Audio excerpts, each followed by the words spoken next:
Okay, this video I'm going to show you how to take your jelly prints and make them into little artist books by cutting and stitching them together. So first step is to get your prints together and to cut them down into a similar size. I have used a guillotine for this. If you don't have that, then you're going to use scissors. These aren't all the same size and I'm not that bothered about them. I'm going to just use ones that kind of fit. And my first step would be to sort of assess the different sizes I've got and kind of group together the ones that are sort of similar. If they're too small, they're not really going to fit in the book. If they're too big, they can be trimmed down. So I'm just trying to find the ones that are going to make the most sense to work with.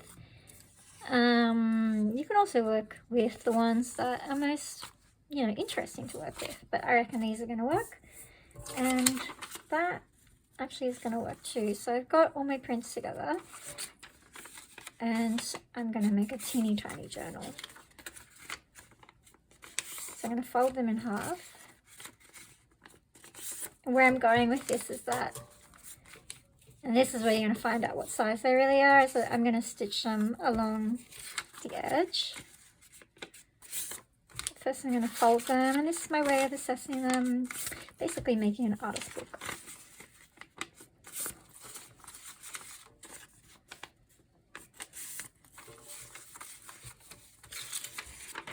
And I'm not being super precious with this, I'm just folding them, and then I'm going to cut stuff down.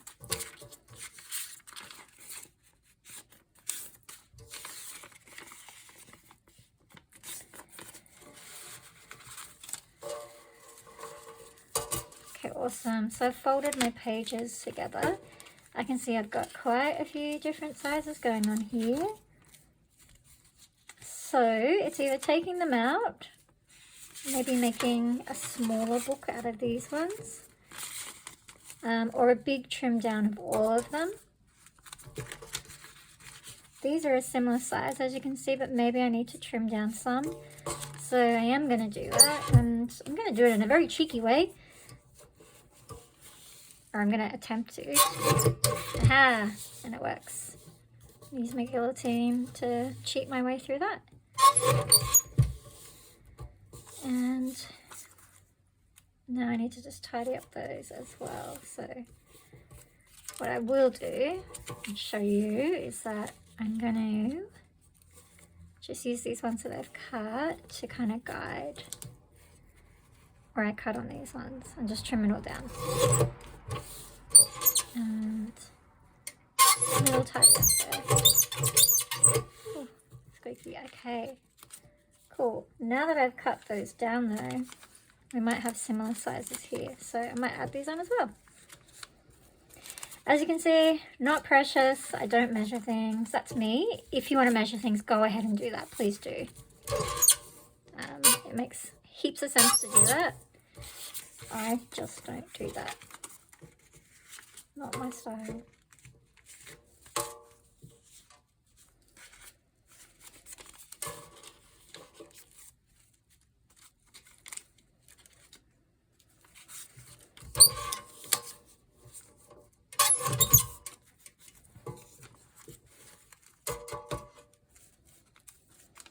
Okay, I'm mostly feeling okay about that. And I'm gonna have a little play with my order. So I kind of like the idea of mixing up colors. Again, I'm not being too precious. I'm just gonna put them wherever I like. You can take as much time as you like to sort out where things should go. And I'm gonna do another trim down of these.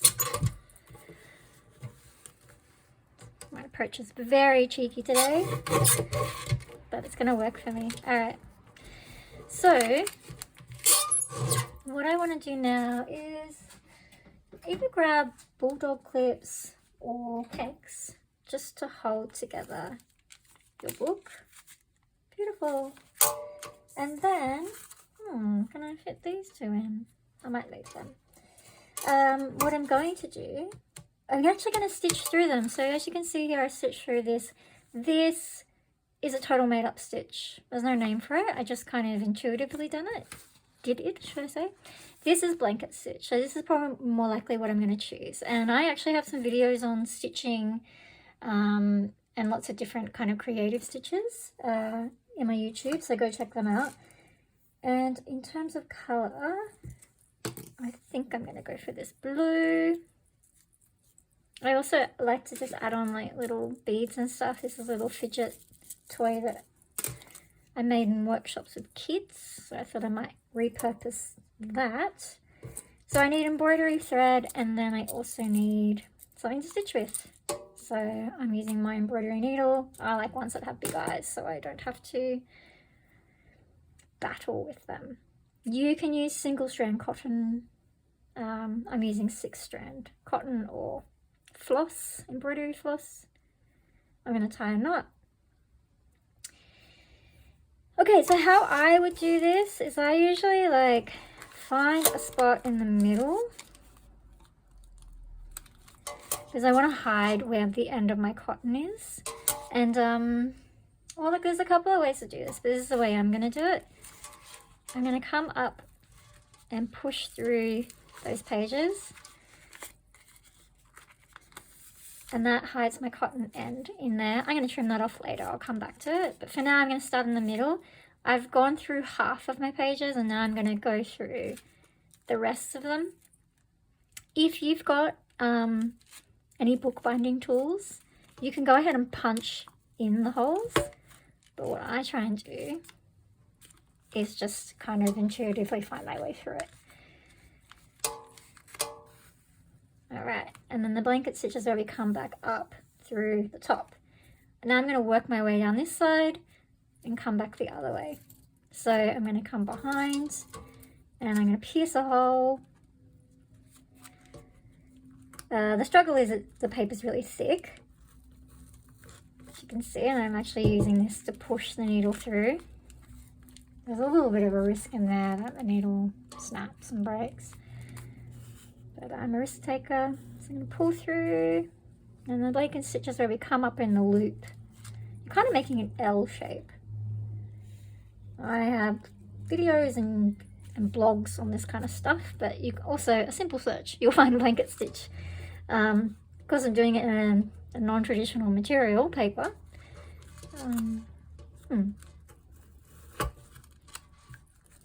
Love that sound of the paper. I'm going to get rid of this peg. I don't think I need it anymore. It's just there to hold it. And you can see I'm sort of making my way across the top.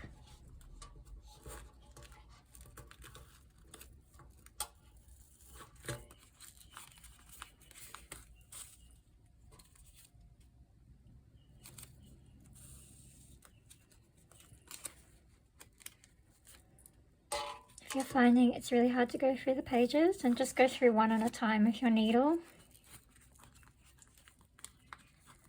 Or use the needle to make the holes first.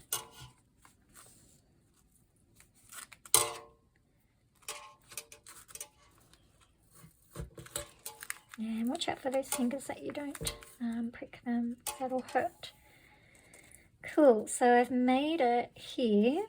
And now if I want to be a bit experimental, which I always do, I'm going to be a little bit cheeky and go across some of those holes with my thread. So I'm going to come down the back here. This is how I did this one, and I didn't really map out how I did it, but basically I went and stitched along between the needle holes.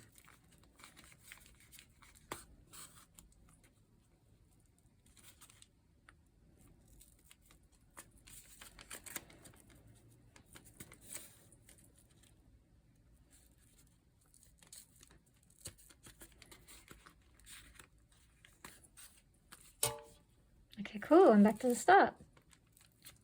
And ideally I'm trying to go back through the same holes that I've already made. On this paper, which is like craft paper, that's not too hard to do because it's not super thick. On thicker paper, maybe you might get double holes accidentally. Okay, so I'm back here. I'm going to come up through my top stitch so that I can resume blanket stitch down this side. So let's go ahead and do that. It doesn't matter which side I start on.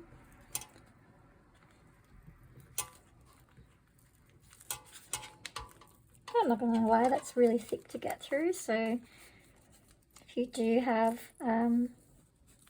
I don't need that anymore. If you do have some bookbinding tools, and I'm going to show you at the end what I mean by that, you can use them. But I'm just going to use pure grit to get through these, which is sometimes what you need for creativity. Pure grit.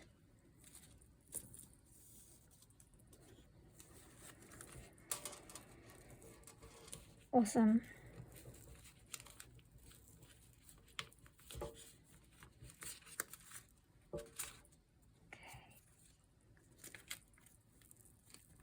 So, I mean, a way around this is less pages, right?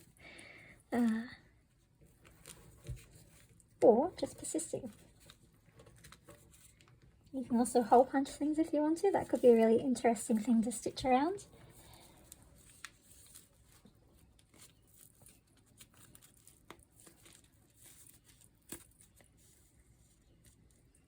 Okay, cool. And so then, exactly like I did before, I'm going to go through the back stitch.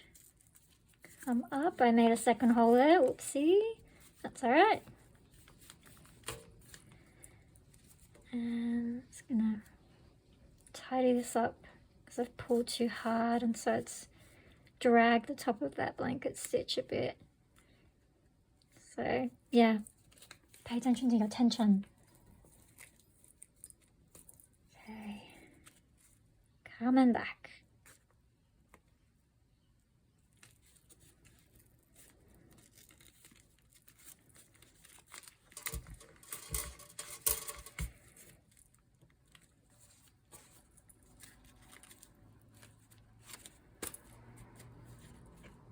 Awesome. Back to the middle again. All right. And now, why not add on a little bead? What do you reckon?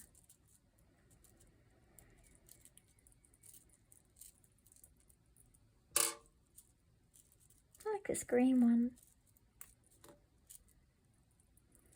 Well, actually, the bead that I can stitch on will be determined by my needle.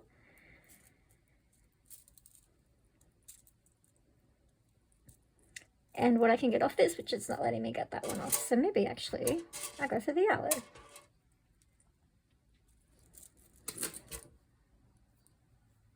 And I'm just going to stitch around that a couple of times. For fun. And then that'll give me a little bit of a spot to do a little stealth knot under there to start securing that. And then what I will do potentially is do what I did before.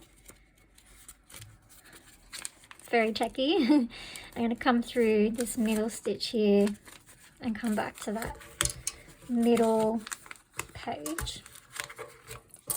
And I'm going to tie off these two. So that's a bit techy. You don't have to do that. You can tie off at the bead or tie off at any end. You can even tie off in the middle and do like a sweet little bow. Lots of ways to finish it off, but this is my cheeky way to do that. Snip it away. And there you go. I've got a groovy book that I've quickly put together of all my gel prints. And you could work back into that with markers. That's a funny page. Yeah, I think there's a lot of things you could do with this. But you can also just enjoy the completed product of that, and a way to bring those prints, which are really experimental and kind of scrappy, into like a really nice artist book. All right, so that's it. Yeah, let me know how you went.